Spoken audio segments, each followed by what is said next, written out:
Bonsoir à toutes, bonsoir à tous. Édition spéciale du journal télévisé. Demain, l'Ukraine s'apprête à entrer dans sa deuxième année de guerre contre les forces d'occupation russes. Les Ukrainiens redoutent de nouvelles attaques à la veille du premier anniversaire de l'invasion du pays par l'armée de Vladimir Poutine. Vladimir Poutine qui tout à l'heure s'est encore montré très menaçant. On l'écoute. Nous continuerons à saturer les troupes avec des équipements de pointe. Il s'agit de nouveaux systèmes de frappe, d'équipements de reconnaissance et de communication, de drones et de systèmes d'artillerie.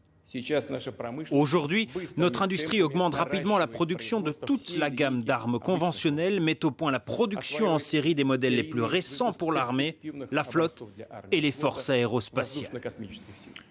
Demain, il y aura donc un an que le 24 février 2022 restera dans l'histoire comme la date à laquelle la Russie a envahi l'Ukraine et tenté de se rendre maître de la capitale Kiev. Un déclenchement brutal après des semaines de tension qui a surpris le monde entier. Raphaël Pereira, Pascal Bustamante. Depuis des semaines, la tension ne cesse de croître. Vu du ciel, les troupes russes se concentrent aux frontières de l'Ukraine, en Crimée, aux abords du Donbass et en Biélorussie. Certains, dans les jours qui précèdent le 24 février, semblent y voir plus clair que d'autres. What I've asked is American citizens should leave now. We're dealing with one of the largest armies in the world. This is a very different situation and things could go crazy quickly. Et c'est ce qu'elles font. Le 24 février, Vladimir Poutine fait une déclaration. J'ai décidé de mener une opération militaire spéciale. Son objectif est de protéger les personnes qui ont été soumises à la torture et au génocide par le régime de Kiev pendant 8 ans. À Bruxelles, Charles Michel, le président du Conseil européen, est alerté parmi les premiers. Ce qui me touche naturellement, c'est le coup de téléphone pendant la nuit, qui me réveille d'ailleurs, du président Zelensky qui m'appelle directement pour m'indiquer que la guerre a démarré et que c'est l'ensemble du territoire ukrainien qui est attaqué par des missiles. Le président Zelensky prend immédiatement la parole. Poutine a déclenché une guerre contre l'Ukraine, contre tout le monde démocratique. Il veut détruire mon pays, il veut détruire notre pays, tout ce que nous avons construit et ce pourquoi nous vivons.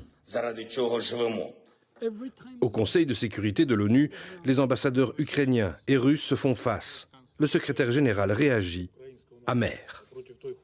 President Putin, in the name of humanity, bring your troops back to Russia.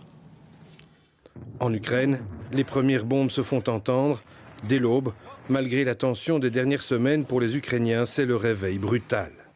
Les routes sont encombrées de voitures, des centaines de milliers d'Ukrainiens, essentiellement des femmes et des enfants, tentent de fuir le pays. La population a été plongée d'un seul coup dans la guerre. 12 mois après, elle s'y trouve encore. Aurélie Didier, vous êtes avec nous en direct à Kiev. Aurélie, à quelques heures du premier anniversaire, triste anniversaire évidemment de l'invasion de l'Ukraine. Dans quel état d'esprit ce soir sont les Ukrainiens ? Alors François, j'ai à mes côtés Tetiana Ogarkova, elle est directrice internationale du Centre des médias en Ukraine. Alors Madame Ogarkova, quel est justement l'état d'esprit aujourd'hui en Ukraine, votre état d'esprit également ? En bref, on tient le coup. Cette année a été particulièrement difficile pour tous les Ukrainiens, pour les millions de nos concitoyens.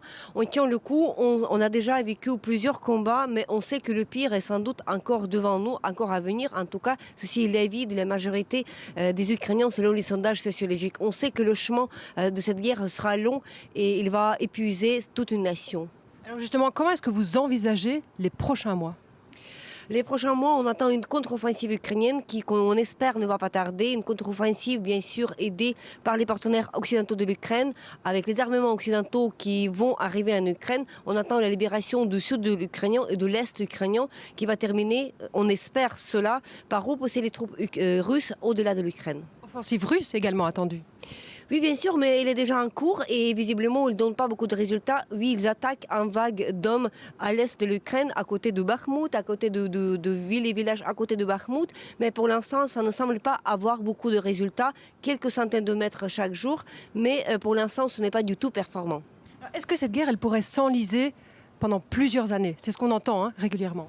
C'est le scénario qu'on veut éviter. C'est pour ça qu'on fait nos appels à nos partenaires occidentaux de nous livrer tous les armes nécessaires pour terminer vite cette histoire. Parce que pour nous, chaque jour de cette guerre nous apporte de nouvelles victimes, de nouvelles tués, blessés. Ça apporte l'avenir de nos enfants aussi. Donc nous, la seule chose qu'on veut, c'est la paix au plus vite possible, mais c'est la paix juste. Un plan de paix, c'est envisageable? Oui, un plan de paix très clair, en quelques points élaborés par Volodymyr Zelensky, le retrait total de troupes russes de l'Ukraine, les réparations et la punition de criminels de guerre et de tous les crimes de guerre qui ont été commis ici sur le territoire ukrainien. Madame Ogarkova, une dernière question. Comment est-ce que vous pensez que les Ukrainiens vont encore tenir ces prochains mois? Et vous-même, comment pensez-vous tenir? On n'a pas de choix, on va tenir. On a déjà traversé des périodes très difficiles, sans électricité, sans l'eau, sans chauffage. On a traversé des périodes très difficiles, des épreuves. On pense qu'on va tenir, on n'a pas de choix. Voilà, merci Madame Ogarkova pour votre présence et cette interview. Vous le voyez, François, une grande détermination, une grande résilience également ici en Ukraine après un an d'invasion.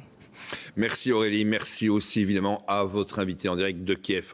Un an après le début de l'invasion russe, un constat, on a très peu entendu les Russes, les habitants eux-mêmes. C'est dû bien sûr à la difficulté pour les journalistes occidentaux de se rendre en Russie pour faire leur travail. Et aussi les Russes qui ont fui leur pays et puis ceux qui sont restés.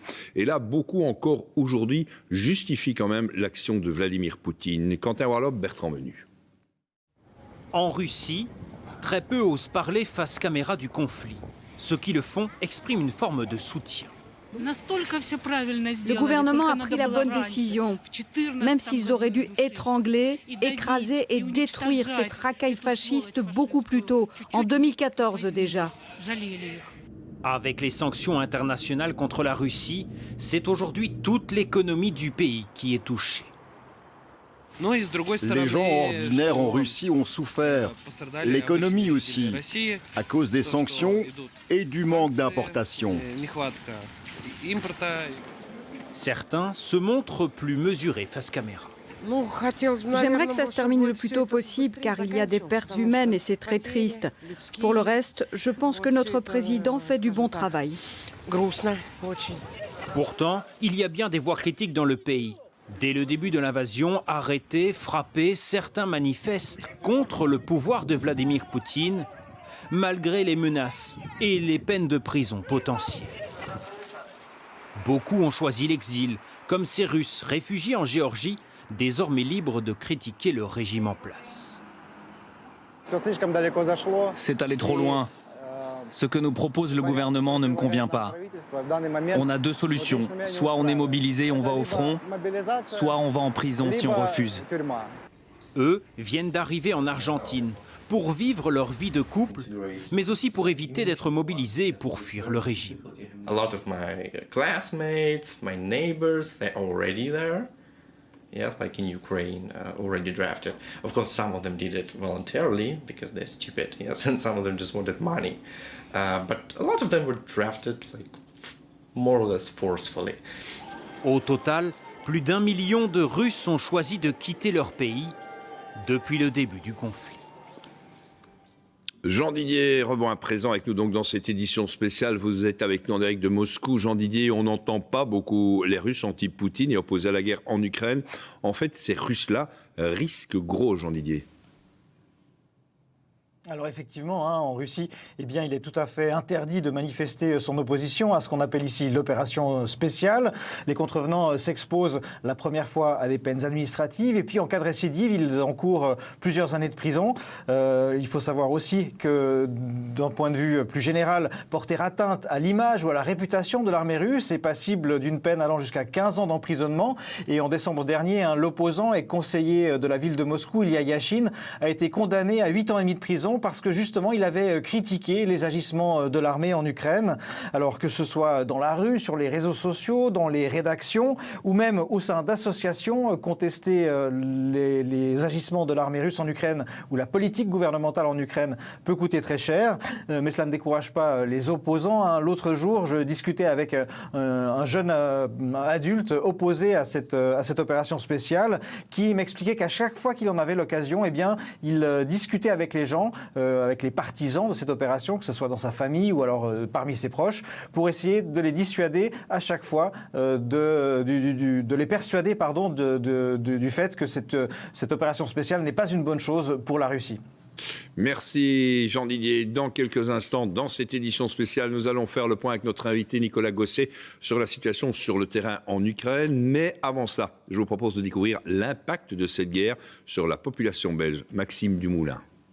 Que ce soit la viande, les produits laitiers, les fruits ou les légumes, aucun produit alimentaire ou presque n'échappe à la hausse du coût de la vie.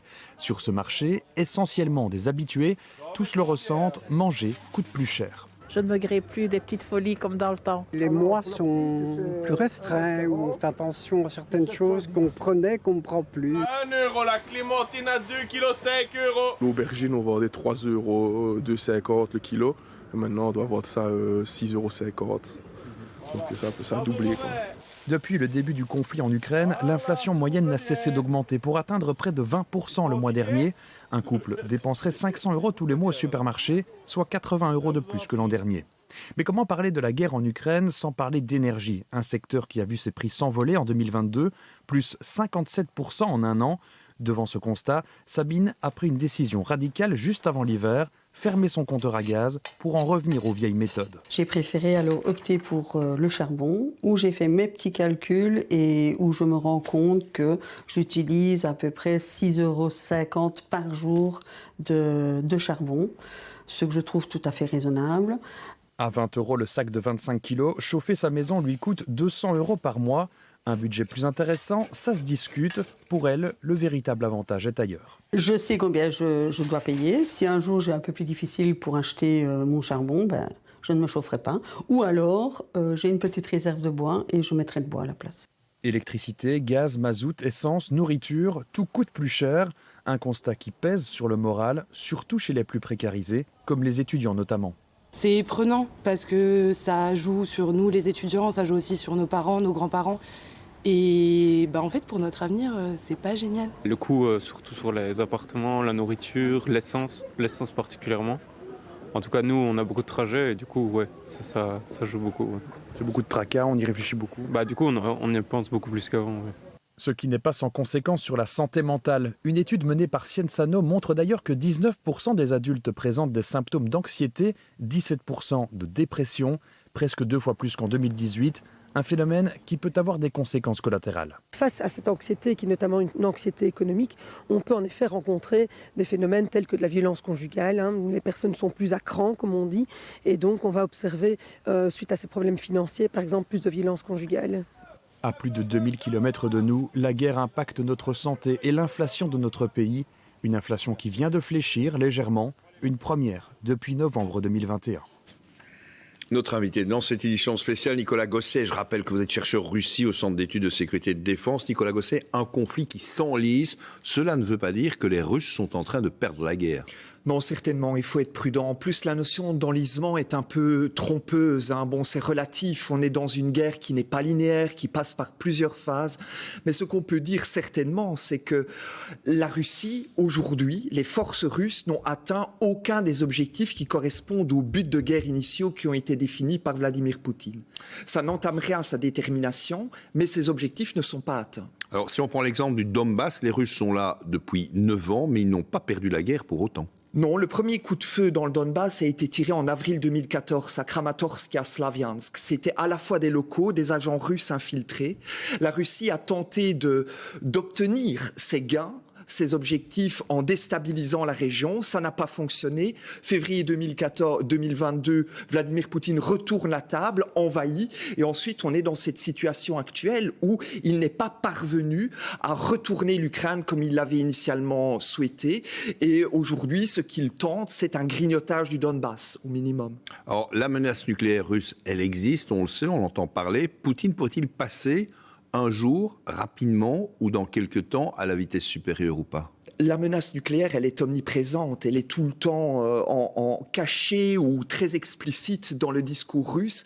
C'est effectivement quelque chose qui doit être pris au sérieux, mais qui doit aussi être remis dans une dimension très manifeste de guerre psychologique.